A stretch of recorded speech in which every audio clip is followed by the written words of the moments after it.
Greetings, pilgrims, and welcome to another episode of the Polygon Pilgrimage. And today I'm going to share with you some substance designer work I've been doing. So this is a floor sci-fi panel tile that I've been working on for my upcoming portfolio project. And of course it's a big sci-fi room. So I'm going to have a couple of these, but I wanted to show you the first foray into this and talk about some of the things that I put into this and how I got them to work.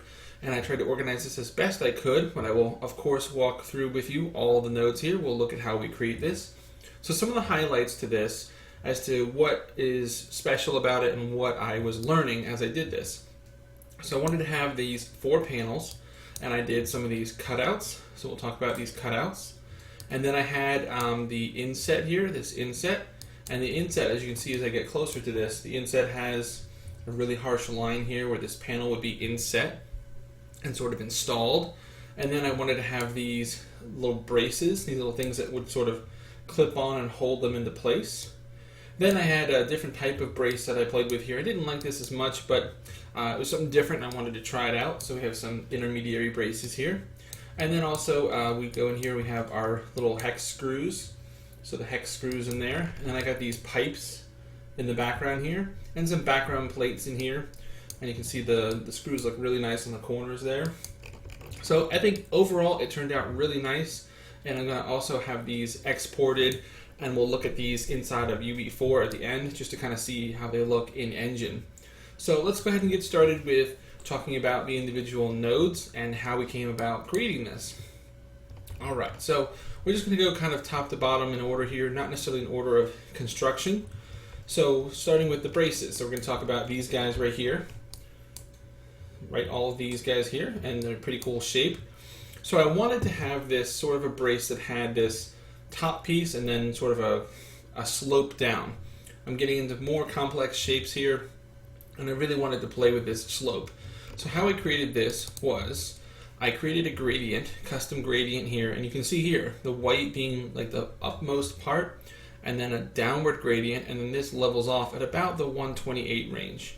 And maybe I can bring this up, we can take a look. Yeah, so here are my gradients. You can see here 200, 255, 128, and then 128. So it kind of just is level there.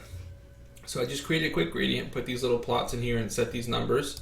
And I used that gradient, and then using a transform 2D, I scaled it down to the shape, the overall shape of the brace that I wanted here. Now this is a simple blend using the same transform on a gradient linear 1, and what we get here is this shape. And at first it looks kind of weird because of the background. Maybe I can, no, it doesn't make it any better, but this is essentially what we're going for, but with a flatter top. So then, as I blend across, this is just a blend to isolate it and to cut off some of the sides because of future transforming. And what I've done here is these two layers, this first layer here and this layer here, are identical. We're just doing one layer for the mask and one layer for the actual object. So you can see here, I took a levels and just cranked them all the way over in order to, let me drag that over a little bit more for you. There we go. So I cranked everything over to the left here to make a perfectly white mask. And now as I transform these around and move them to the positions they're going to be, I use the same transform, and I'm just using this guy to continually build the mask. So what these transforms are, starting here, I scaled it down and moved it in the first position. That's this guy right here. And then this transform is moving him a little bit more. Let's see. Moving down. Yeah, I could probably just couldn't collapse those two. And then we do our blend and transform trick where we take our transform and we move it. I'm not doing a mirror just yet. I wanted to get one whole set. So for example, this, and then move and mirror it and that kind of thing. And they're just up and down in the center here. Center, center. There's none on the outside edges here. We could do that too. Wouldn't be a problem. So then we blend them together and we have these two. Then I'm going to do a transform, move them across, blend them together again. Transform, flip them around, blend them together. So now I have these two rows. And then this transform is a rotation of backwards in the chain. You notice that it's not this one like usual. We're not coming down from here. I'm actually going backwards to when we had a single row, so to speak. And then rotating that guy, putting him into position. Transform, scale them together here. And then transform again from the same kind of borrowing from back here on the other side. And then blending them all together here. And we're not really worried about this overlap right here because we're going to mask out. So don't worry about these. It looks like an error, but it's not really a problem. So then if we look down here, I'll quickly go through all of these. As we transform and move around, we're doing the exact same transforms. I got them into position, and then I copied and pasted the node. So it's the exact same positions, because that's very important. Then as we start to build these guys up, you'll see we get there, and we get here, and now the black perfectly blends into each other using an add linear dodge. We just get everything blended together nicely, and what we end up with is this, a really nice mask for our little braces here. And they're going to go off into the pipeline. And they come down here once we start to do the base color. Okay, so then to do our little screws or rivets in the corners, I wanted to play with a couple of different ideas. So I made a couple different types here just to kind of see what I liked, and I actually ended up going with the hex bolts. But my experimentation, I want to show you my thought process. So using a shape node, just a square, we use transforms off of the square because then I get more variety out of a single node. It's a lot lighter on the computation rather than having multiple shape nodes with the parameters changed to make it thinner. You might need that if you get to a point where you're working with some of the stuff I've done where you're getting down to like almost individual pixels. You do start to get to a point where you can get some errors, so it might be better. But for this purpose, and even some errors like this where we see these lines, you're only going to be able to walk on the panel like this, and it's going to kind of map a little bit as we walk across it, and the room is huge, so you'd be looking at this more like this, so that'll be fine.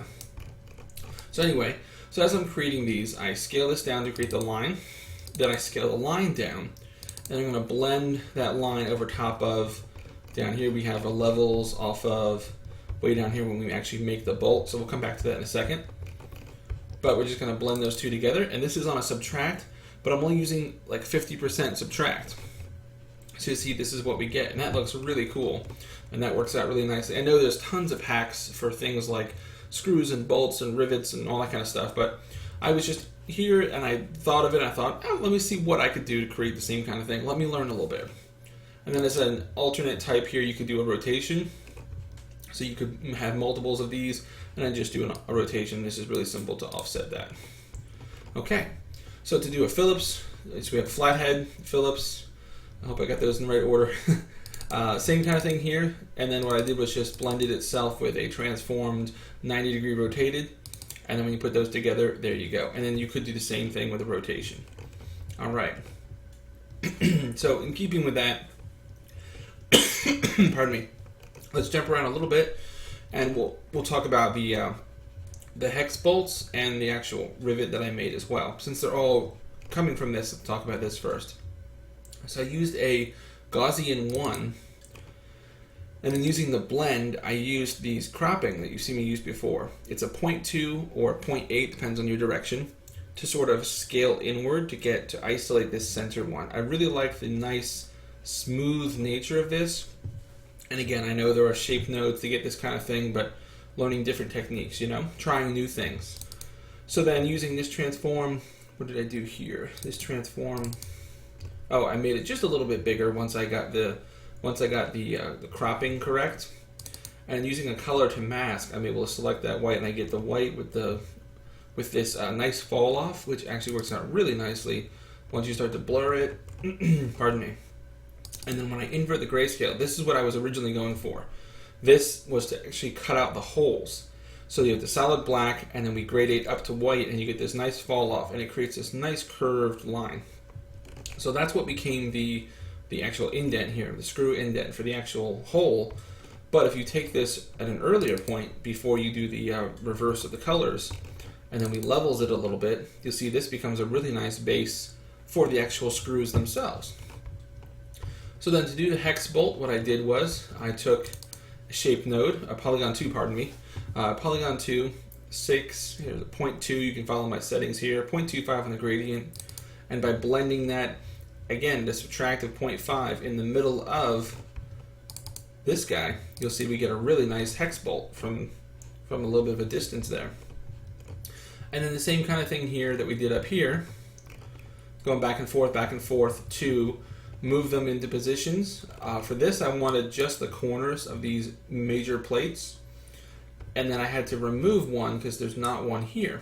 So you'll see what I did here was it goes across here. We're doing that same trick as above. And then here, the screws remove one. So this is actually a transform of this guy. So I just used him as a mask for himself. So I took that guy and I transformed him and moved him over top of where I did not want one to be. And by blending that on a subtract, you'll notice we have, see these 4 in the corner, and then there's 2 here, but there's only 1, and then there's not 1 here because we removed this guy.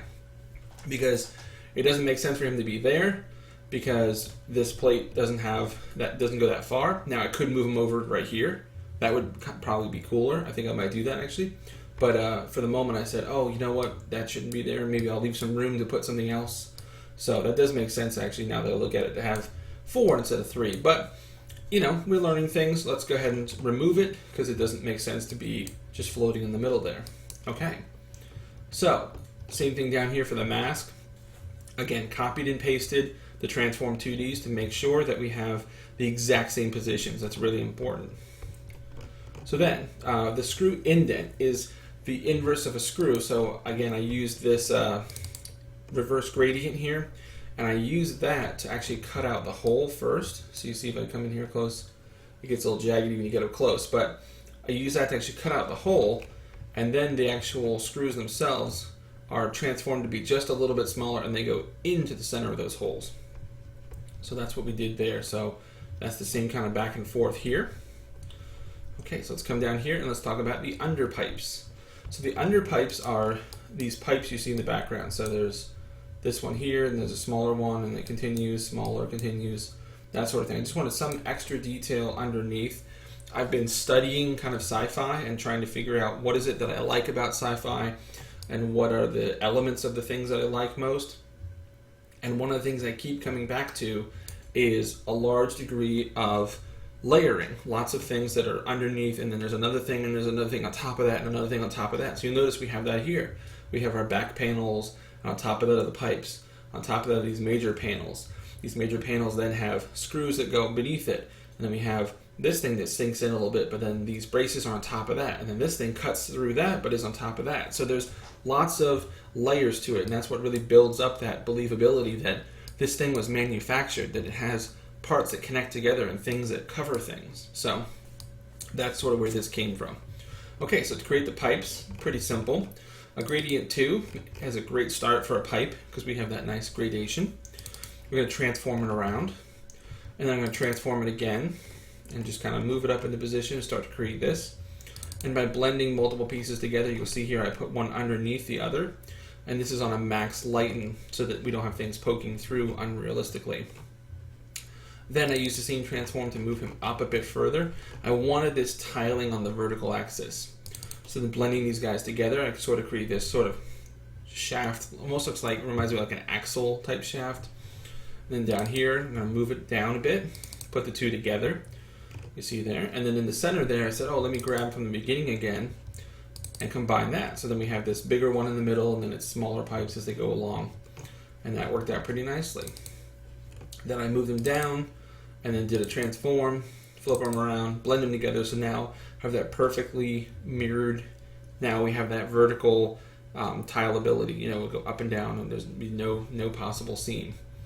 So then in here, as we get towards the end here, you'll notice that I kind of lower the coloring here. We make it with the levels. We drop it a bit. This is for the height information, and then I use levels here and crank it all the way up for a mask.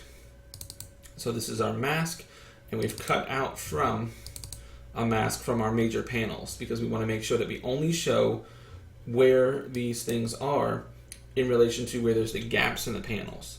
So we'll come back to that. We'll go up to that in a moment.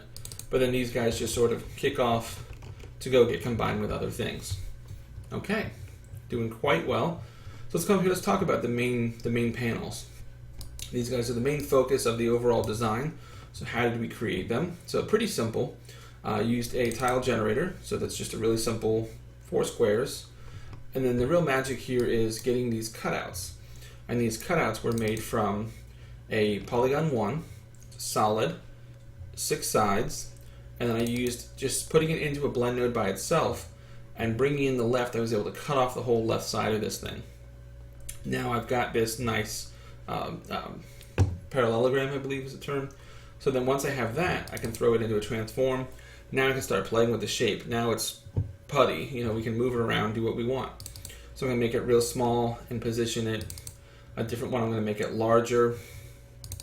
And then I'm going to flip these around and move them into position. So you see that top one there and this bottom one here. And then there's even some smaller ones over here for that corner. And then this guy is over here for this corner, but he has to get chopped off because you see here, he's only part of that. So then up here, we start to blend them together. So by doing a subtract each time, I'm going to subtract from our main shape. So subtract that, subtract that, subtract. And here, I believe I did a subtract. And then you notice here, I'm doing a subtract and I'm using the top to 0.5. So it actually cuts off right in between in this black area here, right in between. But that gives me the overall shape that I'm going for. So that's how we got our main panels. And then over here, how we got our masks for the inner panels. So this area here that's colored in the middle. So that is a simple edge detect to get that main shape. And then here, the panel inset, we blur it a little bit.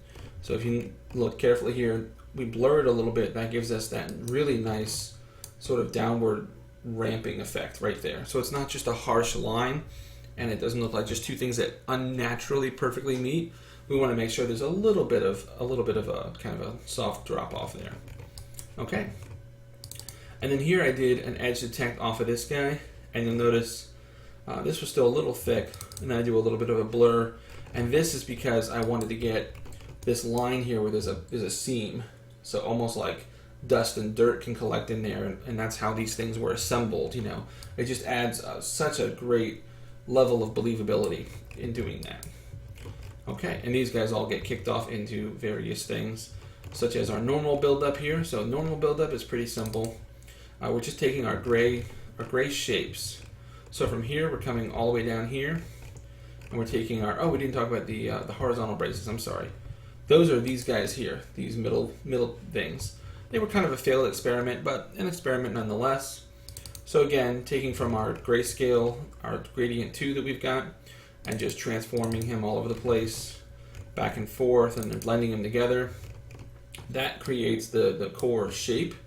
And then I'm using a levels here. Using a levels to create the mask. I use an edge detect, and the edge detect is to create a little bit more of a mask around it to make sure that when I go to place it in place, it doesn't perfectly meet up. Again, we have a little bit of a seam. So those guys get added in over here, but this is the top. Let's see, he is from way down here. Yeah, this is adding those guys in, and what we're adding in is coming from way over here. So this is just a combination of our background plates and our pipes. So let's take a look at background plates. Nothing special. It's a tile generator. I transform 2D'd it to offset it a little bit so that it's not perfectly tiled right down the center because I didn't want a line right down the middle. I wanted a little bit of an offset so you don't quite have that line right at the corners and that sort of thing.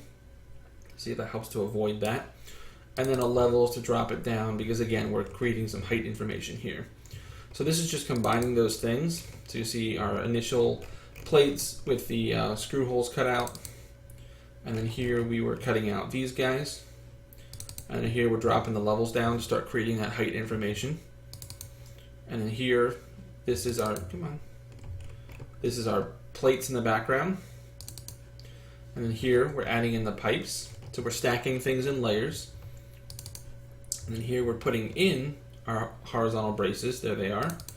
And this is a blend node because there's been an issue with showing things in the viewport if I don't put it through a blend node. So pardon that for a moment there. And then here we've added in our screws.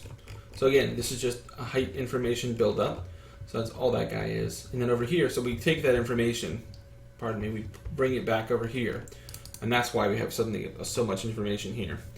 And we're going to start adding in all of these things. So now this is adding in these little sub areas. So our main plate, and we have this inner area that's colored here. So that's what we're adding in here. And then pulling from our panel masks. There we go. We add that line. See, that's that line there. That is that inset. Makes it so much nicer. And then here we're adding in our braces. There they are.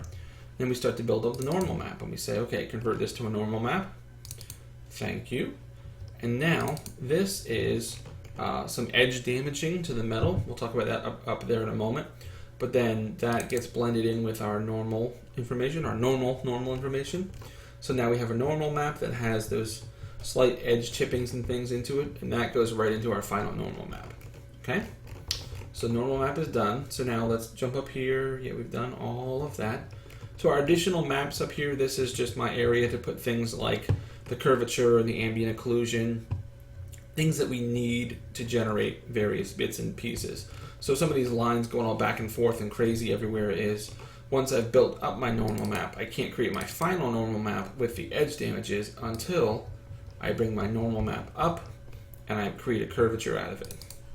So here's our curvature map. So, you have to create certain maps in order to power other ones. Like, for example, our ambient occlusion required the height map, so once that was done, I could throw that into there. And then here's our edge damages. So this is just creating a mask. And you see here it creates just some little chipping around the edges of the metal panels. I'd like to go in and, if I had, this is completely procedural, but if we were doing this with a little bit more hand painting involved, that's when you go in and you say, you know what, let's add more around like the screws and things, because that's where these things have been taken apart for maintenance, put back together, that sort of thing. And you can see our edge damages here, right around here, and there's a couple around the edges here. And we also did some edge dirt as well, some dirt around things. So that's our additional maps. And then I think the last thing we really have to talk about is our base color. Everything else has been covered. Yep, so our base color here. You've noticed that there's a couple grays. I've been using these two gray colors. These gray colors are just partially, while I was creating the shape, we sort of model in gray, so then when you get the light, you can see the reflections and you can see the shadows and make sure the shape is correct. It's a little bit for that reason, but then also it helps in building up the height map, which is a black and white and gray image. So I just sort of use these. So you see these guys, two guys got used quite a bit. So there they are. So our final color buildup here is pretty simple. We're just bringing everything together. So here is a color to mask. So we've got our panels with the screws cut out. And I'm going to blend that here with the background height information to begin with to get our grays and everything in the background. And then here we're going to throw in these guys, the color which happens to be the same. And then here we're going to throw in I did this as a color, but then we overwrite that here in a moment, but this as a color first to make sure I got the right area I wanted for these things, for the sub panels in the middle. And then here we're blending in with our mask from whatever our pattern fill is we want. And that pattern fill is these areas, as you can see here. So you can put anything in here you want. This could be interchangeable, and you could change that out with whatever you like. So for me, I just use one of the metals that comes with Substance. I was just trying to get the look and feel down. It actually turned out pretty nice, but I think I will replace that eventually with my own. And then here, throwing in the screws, there they are. And then here we go, we start to add the edge damaging, that chipping. So you can see some of that in there. There he is, right around there. And then this is the dirt. You see the dirt starts to get added in there. And that becomes our final normal map. Now, there's been an issue that I've noticed with Substance Designer, you guys may have seen this as well, that after I start to get to a point like this where I have a lot of nodes, just connecting things into the output nodes no longer functions. It doesn't update the display, even if I right-click and drag and say display as this amount. So what I've had to do is put it into a blend node, just a blank blend node. Let me see if I can create one real quick. So just blend node, and I would connect it into there, and then I can right-click this and say use that, and it seems to work. So for display purposes, you might see in some of my examples here for the episodes, you might see that I'm throwing this into a blank blend and then throwing that into the output just for good measure, but it's actually not going to function until I just drag it from here. So be on the lookout for that if you run into that. That's kind of a solution to that problem that I've had. And before we go, I wanted to give you guys a quick look at how these are looking inside of UB4. As you can see, they blend in quite nicely. Everything is working as expected, and it follows suit with our video from last week here. Looks like it's right at home. So this is looking quite nice. I'm very happy with how this turned out. That's all I got for you guys this week. I really hope you've enjoyed. This was a lot of fun to create. I had a lot of fun. It's really complex in here, but It's actually just lots of simple things as usual. But there's some crisscrossing here, and I tried to organize it as best I could, take notes and make sure that I know what's happening where. Labeling your stuff is very important, so then when you find it later and you say, oh, I need to make a change to the normal map, well, they're pretty easy to see, but you know what I mean? Like, there's all these nodes. Where is that? What is it? So the fact that it's organized and it's structured really, really helps. So I can't stress that enough, especially working in a team environment. People will love you for that. So keep that in mind, and really hope you guys have enjoyed. If you have any questions about this, any criticisms, any critiques, please let me know. I want to improve. That is an absolute goal. And thank you guys again for all the love and support. We're over 700 subs strong now, and I'm really excited about that. Really want to hit that 1,000 mark. Just shows that it's growing, that people are enjoying it. And if you have any questions, even if it's not something I've covered or it's not something I normally do, please just go ahead and ask, and let's both find out. Everybody will grow. That's really what I want for the whole community, is that everyone gets better, always, all the time. That's what we do. So until next time, guys, keep practicing, get better, and I'll see you next time as the pilgrimage continues.